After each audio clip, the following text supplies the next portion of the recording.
The 4 candles. 4 candles slowly burned. The ambience was so soft, one could almost hear them talking. The first candle said, I am peace. The world is full of anger and fighting. Nobody can keep me lit. Then the flame of peace went out completely. The second candle said, I am faith.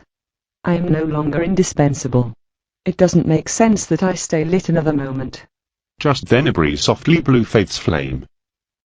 Sadly the third candle began to speak. I am love. People don't understand my importance, so they simply put me aside. They even forget to love those who are nearest to them. And waiting no longer, love's flame went out. Suddenly a child entered the room and saw the 3 unlit candles. Afraid for the seed's obscurity, said, Why aren't you burning? You're supposed to stay lit till the end. Saying this, the child began to cry.